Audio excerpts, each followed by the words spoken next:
I'm sorry, I promise I'll shut up about Constantine, but I guess this will be the last video unless, I don't know, unless people start making it something to talk about. Or hopefully, I don't want to say it permanently, it's the last video about him. But I want people to check out this. This will be shorter than the last one. Type in Constantine the Great into the YouTube search engine, and you should see the guy that plays Constantine in the History Channel's documentary of Constantine. And then you might see also the head. There's still the actual head of Constantine that was carved. It's actually very big. It's in a museum. It's usually the main portrait of, whenever they show Constantine, like not with a weird actor. This is what they show. What does Constantine look? Somebody had mentioned something, because I had said stuff on the video like this is, basically summarizing, just criticizing the documentary. And I'm just gonna make just go over and take apart the whole quote unquote documentary, which I don't even like making those little hand gesture things, quotation marks, but it's just, you have to be that obnoxious when talking about ridiculous history. And then there's, oh god, I saw something, the rise of Christianity, done by National Geographic. The same people that brought us the lost gospels, that had Constantine dressed like a Renaissance king in a Gothic style hall with 6 people who were dressed like, I don't know what was. I mean, I would say the closest thing to them would be late Renaissance bishops, but it was just lunacy. One thing I should say before I keep going into this, another side note, is that originally the priests and the monks, basically from all we know, they just wore robes. Just a simple robe. Or they looked like everybody else, they dressed like everybody else. It wasn't until Christianity was firmly established as the actual religion, or the practice of the Roman emperors, with them getting involved, that they said, you know what, you're not going to be dressed like trash around me. You're going to dress the same thing as the court officials, as the royal court officials. And that's how we get the garb, the vestments, the dress of the Eastern Orthodox Church, or what would be the ancient Catholic Church. But I want you to look at this. Look at the pictures of the guy who plays Constantine and the actual sculpture of Constantine that we have from antiquity. Constantine has a big nose, kind of like me. He's got a very strong jawline. He has curly hair. Somebody who you would, before the Germanic invasions, where they just raped everyone, destroyed civilization. And when I say Germanic, I am including the Franks and the Saxons and the Angles and the Jutes and the Vandals and the Visigoths and the Lombards and all those strange pre-Viking people, basically. They were Vikings before they were called Vikings. Pretty much. Except some of them were on horses, some of them, I don't know, whatever. Some of them came in ships. Basically the exact same people coming from the exact same area, who were pagan and just like their people came before them, and that tried to destroy civilization and loved to rape, murder, and steal, who were bloodthirsty pagans. So Constantine, instead of portraying him as, even, you know, like getting a Greek guy or a Roman, or not Roman, Italian, same difference. Although modern day Italians have more Germanic blood in them than in the past. Spanish would be fine. Spanish people, Sicilians. I don't, even a Sardinian or something like that. Like even an Egyptian or a Palestinian. Curly hair, big nose, pronounced jaw. What do they get? You got English guy. Now the statue's in marble, but you could probably assume it's got olive-colored skin just from the features.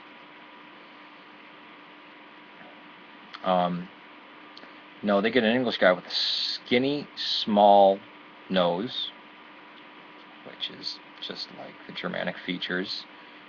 Brown hair, brown kind of wavy hair, between wavy and straight, not curly. I'm almost thinking I'm naming off the Three Stooges here.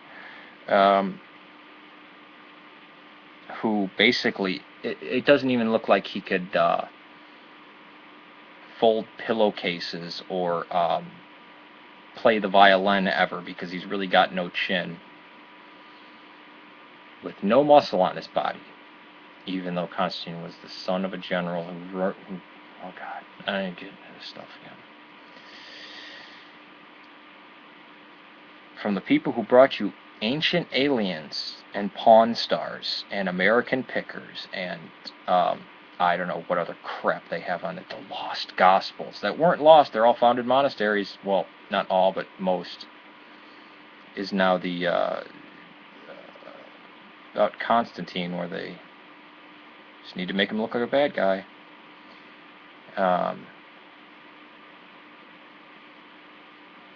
Yeah. The just look at that. Just look at that and be like, what? You couldn't even get. I mean, I want to make a documentary and put it on history. Hey, everybody, Jesus, played by a Vietnamese woman. No, because they used a man for Constantine. A Vietnamese man playing Jesus, because we know, since there's some modern-day Vietnamese Christians, obviously, you know, Jesus living back in Palestine, who would have looked like, you know, a Samaritan or even a Palestinian, somebody at least around the region. No, let's go to a people that, you know, had no connection to them.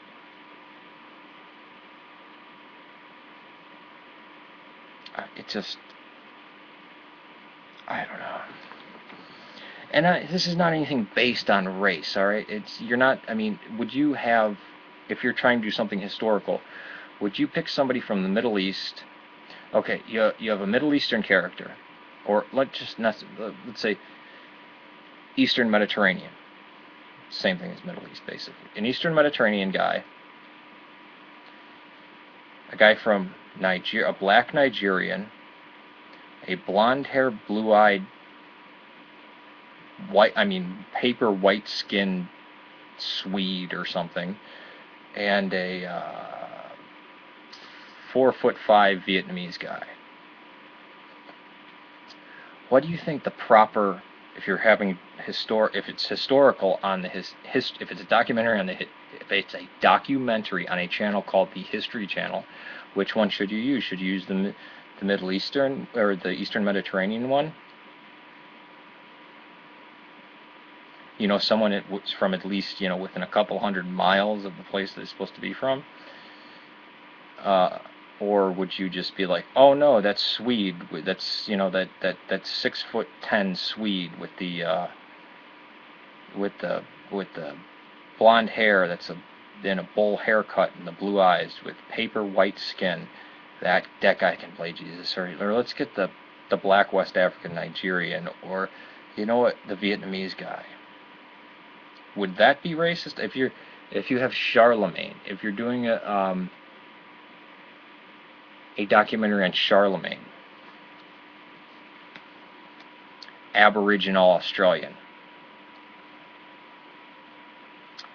Idi Amin, oh, obviously, you know, you're gonna pick somebody from Russia. Oh yeah, and Moctezuma, you're obviously gonna portray Moctezuma as an Eskimo. Oh, even that's too close. I mean, that's just even too close for the. I mean, that's not a good comparison to the English Michael Palin looking dude playing Constantine. No, Moctezuma should be played by. No, I guess you could. Well, no.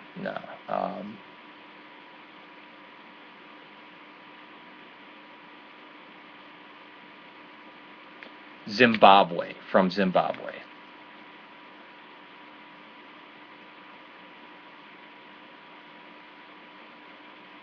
A Persian guy as a Chinese emperor. That's awesome too.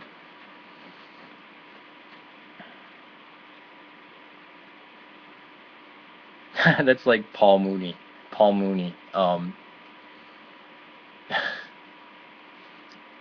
Oh, he says a joke that might piss people off if I tell a Paul Mooney joke. Tom Hanks in the last, but yeah.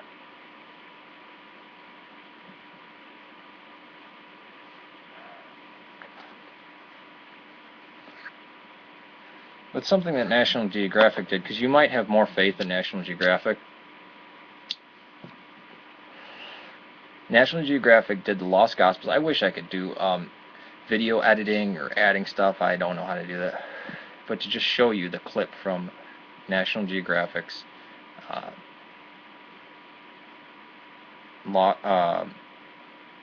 Lost Gospels or whatever. And it shows a Gothic hall made out of wood with a banquet table and chairs. People wearing, like, Lord have mercy, just dressed in all this, dressed like you would picture an English king from the early 1400s, or early 1300s, let's say early 1300s, not even Renaissance. And then bishops wearing kind of like a pointed kind of yellow hat, and then yellow robes, yellow, green, and blue, like bright robes made out of very stiff felt.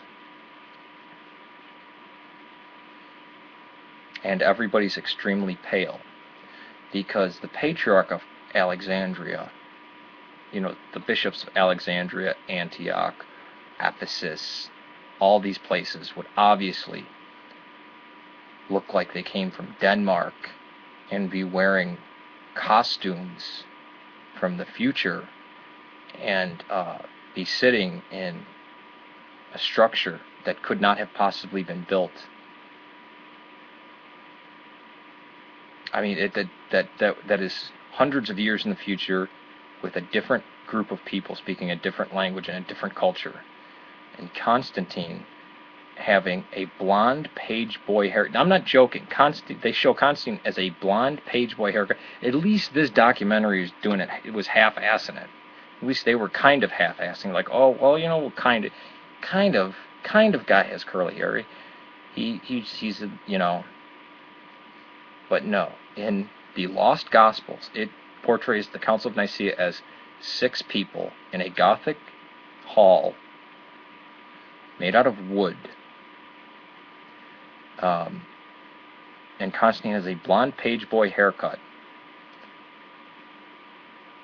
dressed like English royalty from the time of Shakespeare. Post-run Enlightenment, let's say.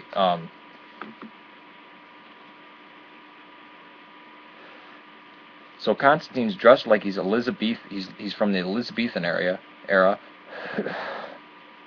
He has stark blonde, yellow, gold, blonde, straight hair in a page boy style haircut. Never mind that, Constantine was an ancient Roman, and would have looked like an ancient Roman in dress and in features. Not even if you want to say, okay, well, even if you imagine that, you know, the Romans didn't even look anything different than the English people, even if you want to go that far, Constantine, we know what he looked like. When you're actually trying to make it look like, oh, this is something from the medieval Catholics. The medieval time, the Dark Ages didn't start. Another myth I wanted to dispel. Bill Maher saying the Dark Ages, when Christianity ruled, what were called the Dark Ages? No. Actually, that's when Christianity got stamped out. That'll be my next video. I'll go into that, mocking that idea. One thing I should say before I keep going into this, another side note, is that originally the priests and the monks, basically from all we know, they just wore robes. Just a simple robe. Or they looked like everybody else. They dressed like everybody else. It wasn't until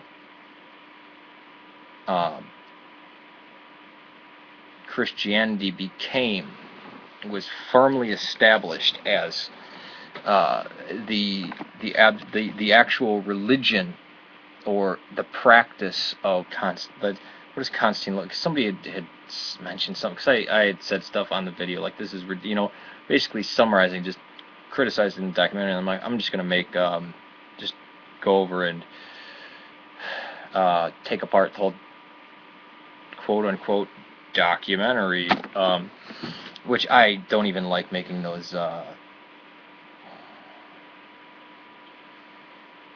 little hand gesture things, quotation marks, but it's just, you have to be that obnoxious when talking about ridiculous. I'm sorry, I promise I'll shut up about Constantine, but I guess this will be the last video, unless people start making it something to talk about, or hopefully I don't want to say it permanently. It's the last video about him. But I want people to check out this. This will be shorter than the last one. Type in Constantine the Great into the YouTube search engine, and you should see the guy that plays Constantine in the history. And then there's, oh god, I saw something, The Rise of Christianity, done by National Geographic. The same people that brought us the Lost Gospels, that had Constantine dressed like a Renaissance king in a Gothic-style hall with 6 people who were dressed like, I don't know what was. I mean, I would say the closest thing to them would be late Renaissance bishops, but it was just lunacy. One History Channel's documentary of Constantine, and then you might see also the head. There's still the actual head of Constantine that was carved. It's actually very big. It's in a museum. It's usually the main portrait of, you know, whenever they show Constantine, like in, not with a weird actor. This is what they show. What would